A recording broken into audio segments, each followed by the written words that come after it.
Hello friends, my name is Floss. This is the Grave Jelly Library where we love to talk about books, and today we are going to talk about bookish gift ideas that you can give your book-loving loved ones. Stay tuned.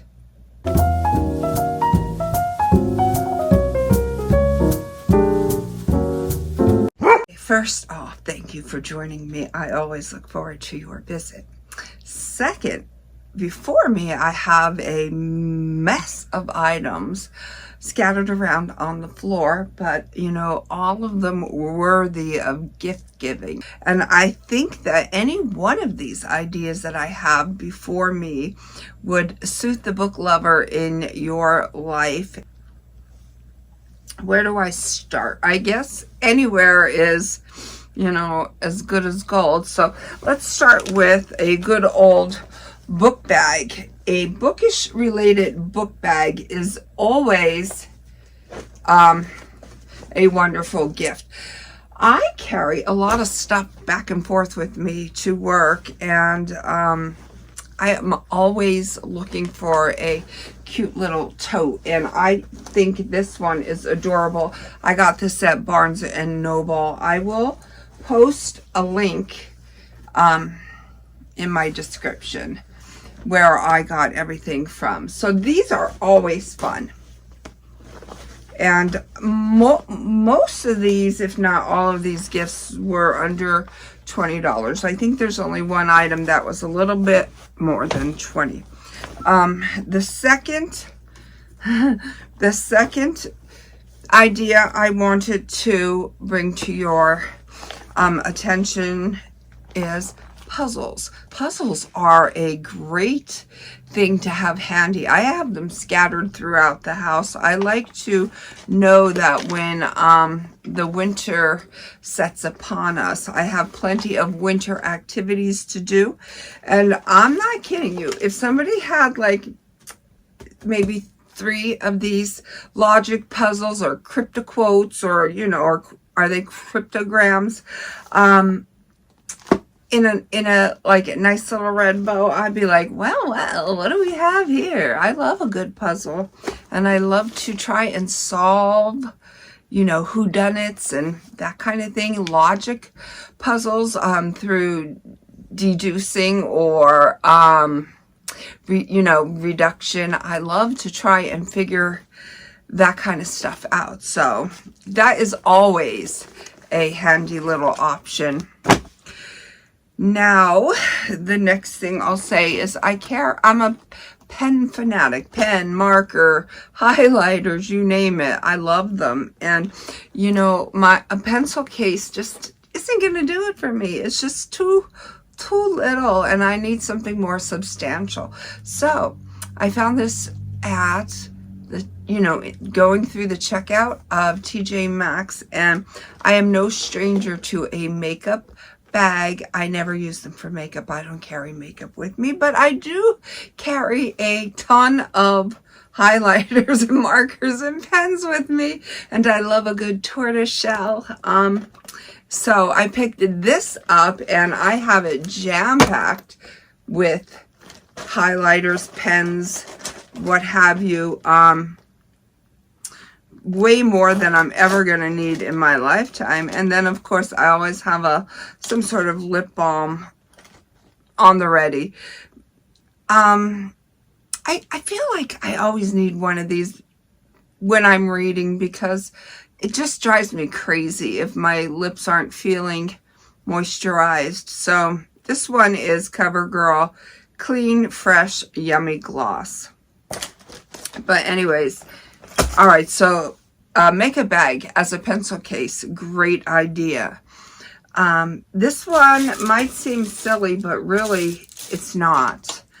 Comes in extremely handy, and they are good old command hooks. Now they come in a variety of different sizes, and they hold different weights. So that's for the heavier ones. We got metal ones, and typically I just try to keep them all gathered in a clear pouch.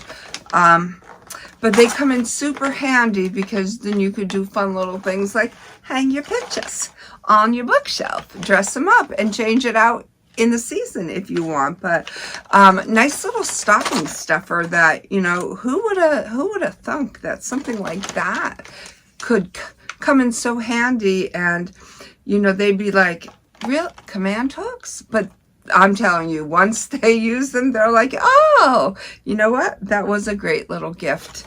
These aren't new, but these are like leftovers.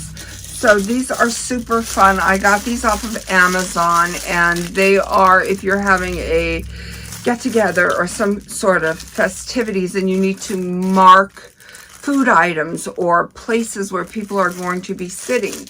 I bought them so that I could mark my reference sections: horror, book of the month, nonfiction, memoirs, and I love them. And they stand very nicely, and they are relatively cheap. I did see these in Hobby Lobby as well, and believe it or not, cheaper in Hobby Lobby, and you get way more in Hobby Lobby than you do on Amazon.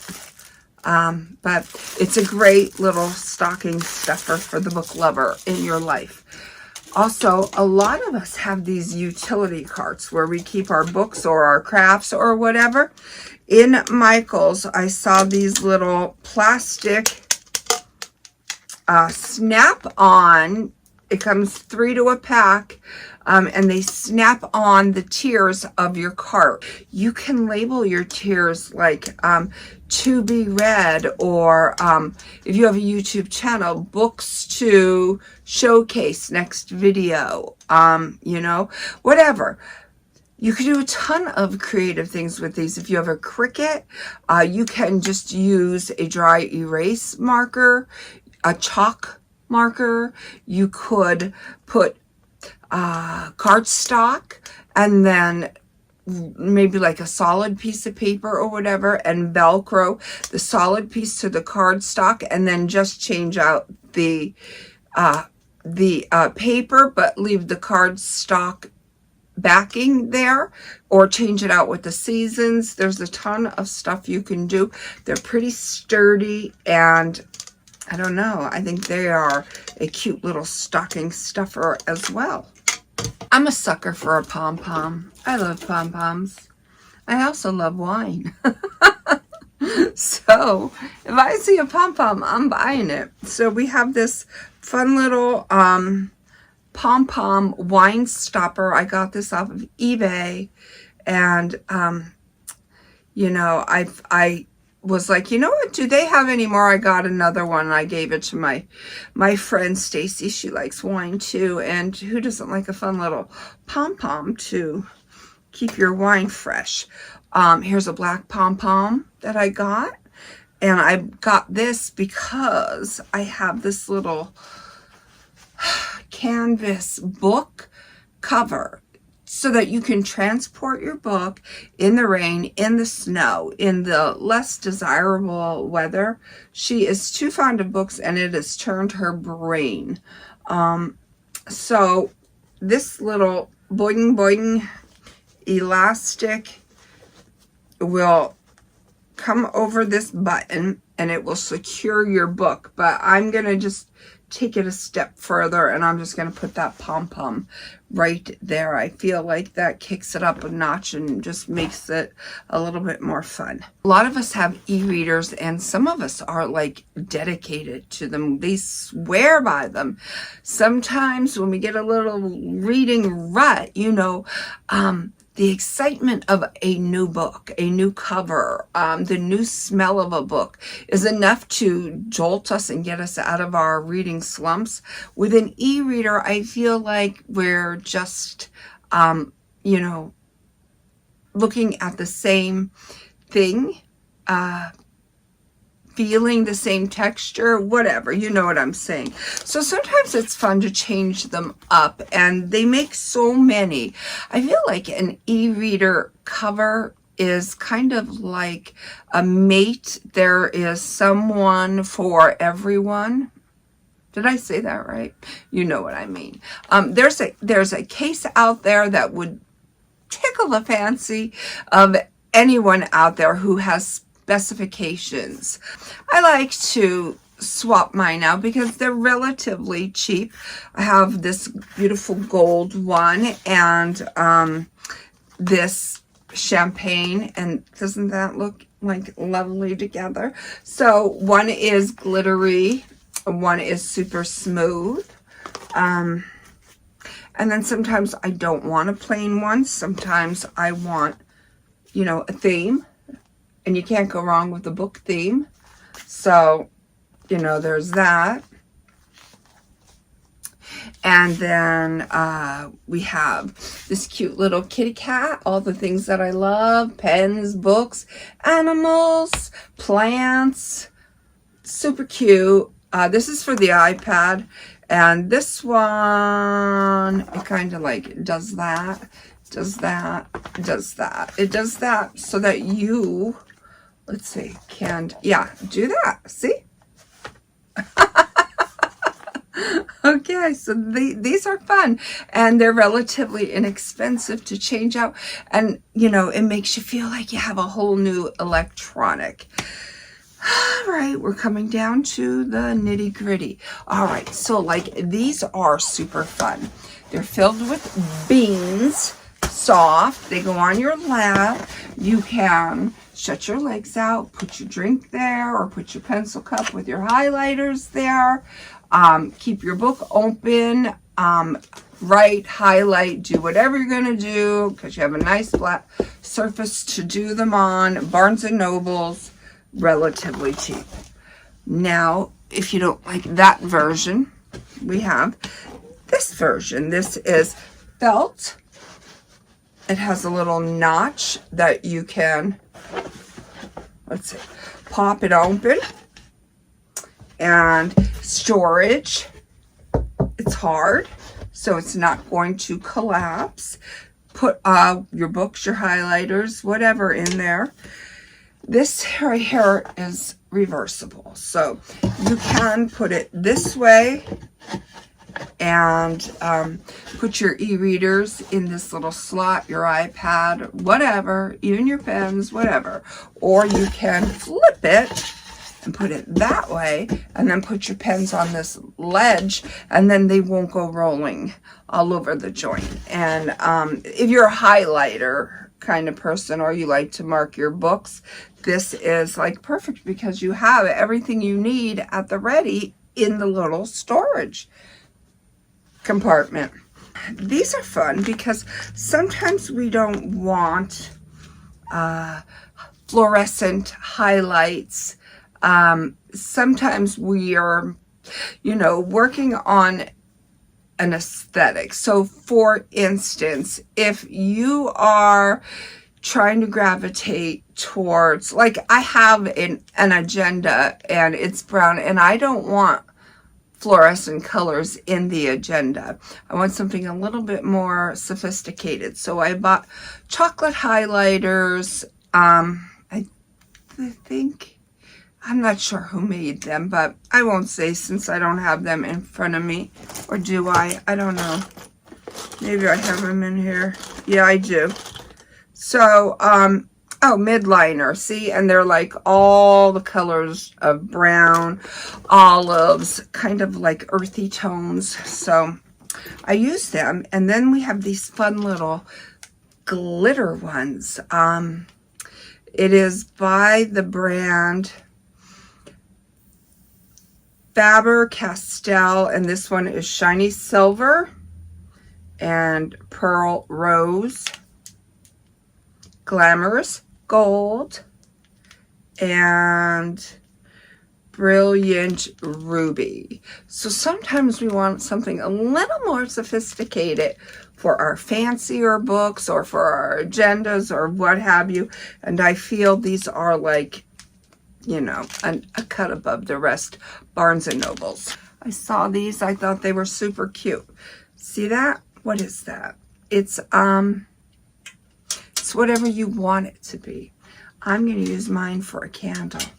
Now you can put greenery in there, pine cones, fake snow, glitter, whatever you want to do. Rocks, whatever you want to do. I don't think I'm going to do anything to it, but $5 literally in that little fun section when you first walk in to Target.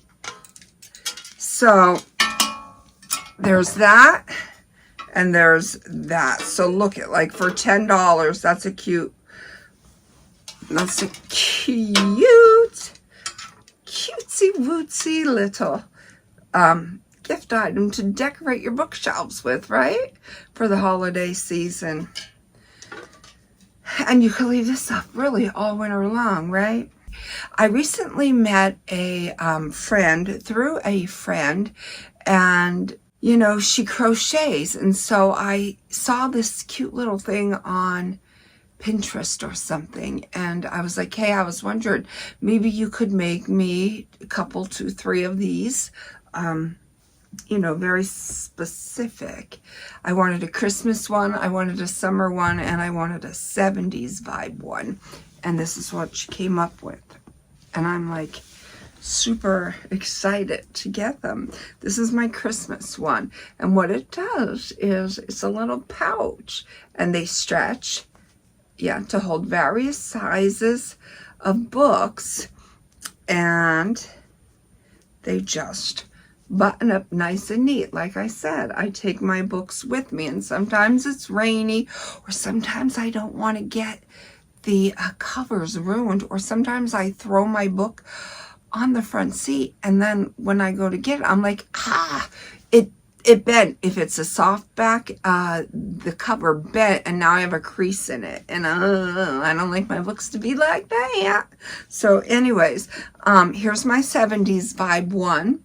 This is what she came up with, a little Uptown Funk. Super fun. And I love strawberries, so she made me this little fun strawberry one. And now I just feel like, I don't know, I feel like I'm some sort of hot shot. Do I look like a hot shot? But I for sure am going to be having her make me more, maybe for Valentine's Day, maybe Halloween. I don't know, but for sure I'm going to be having her make me more. I'm going to post her link in my description if you would like to reach out to her. She is a small business, and she would love to, you know, make you a couple of these. This is a $5 gift idea. Now, if you're a crocheter, you can make your own, but I bought this at Barnes & Noble because I thought it was like super cute. And I just happened to have a pin. Where I come from, we grew up with pins. My mother always used to put a turkey on our coat, or a wreath, or ice skates, or a bunny rabbit crocheted. So I did happen to have one of these winter hats with a pom-pom. So I attached it to this winter scarf bookmark. Oh my goodness, look at that. That is just adorable. So like, if you have a knitter or a crocheter in your life, I don't know. I can't help but think this is a cute little holiday idea to keep your books. Oh my goodness. Cozy and warm all winter long. Between, oh my goodness, look at, between our cozy little coats for the book and our scarf and our hat. Oh my goodness, right? Have you ever? I'm serious. What will I think of next? I should hurry up and copyright that. Registered trademark. Oh my God, so cute. Now I think I have one more item to show you, and that will conclude this video. All right, so this, oh no, 2 more items. Okay, this one I'm calling MJ Made Me Do It. MJ always has this frothy, fun cup of coffee in her favorite mug, and it always looks so fun. And I love coffee, and I love the taste of like these hazelnut creamers or the coconut one, but I don't love the ingredients, so I kind of just like stay away from it altogether. And I have yet to find anything at all that I would enjoy in my coffee, so I kind of just don't go there. And I don't really want to train myself to like coffee black, because I feel like it's my one indulgence. I have one a day, and I want my coffee to have all the bells and whistles. So I don't want to train myself to drink it on the bland side. Yes. All right. So this one was the most expensive item. This one was $39. I got it at Wegmans, but MJ got hers as a gift last year, and she's been rocking it pretty steady. So there must be some sort of value in it. So I decided that I was going to invest. And I also decided that if I spent the money on this, then I wouldn't have to spend the money searching for some sort of creamer that would taste good in my coffee. Now, I don't do milk, so it's a little bit challenging for me. However, somebody turned me on to Chobani oat milk, and you know, that is working. I was doing coconut milk, but that's on the thinner side. So I tried the Chobani. I'm on the Chobani vanilla. It's a non-dairy milk alternative, and I did go ahead and whip it up. The frother looks like this. Okay, so it's like a silver bullet, and you just take. Let me see. Am I doing this right? Yep. Nope. That's the battery compartment. It takes 3 batteries. Okay, so you just pop this off. This is just the stand. There we go. And then you pop that off. And then you just do like that. Super, super easy. And I did use it. I went and I gave it a go. And you know what? Perfect. Perfect, perfect, perfect. So I think we have a winner. I actually did black coffee, Chobani vanilla oat milk, and a little bit of cinnamon on the top, and I think we have a winner finally. So I'm super excited about that. Nice little stocking stuffer too. While I was in Wegmans, I came across well, what I will now call my favorite holiday mug. I feel like my water bottles make my water taste better. Yeah, Austin Butler said that. They asked him his top 10 necessities, and a fun water bottle was one of them. And I am so down to clown with that. I really do believe that for me, that a fun water bottle makes me want to drink my water. Same with a coffee cup. So, you know, we're going to do it. And I saw this little ornament, and I thought, oh my God, that is just a darling. Guess how much? $10. So I'm like, yeah, we'll invest in that. And this little lid, pop it on, and it will keep your coffee or tea or whatever you're drinking warm in between sips. So I gave it a spin. I took it for a ride. It was lovely. I'm really digging it. And this with the frother, like a perfect book lover's holiday gift. So yep, they are my, I need to find a place now with all this stuff. They are my holiday gift giving ideas for the book lover in your life. I hope I sparked some sort of idea or piqued some sort of interest. If you find gift giving a little bit difficult, maybe, I don't know, maybe I helped you out a little bit. It's my hope that I did. Anyways, until my next video, know that I love you. Be well, be good, be reading, and may all your dreams come true.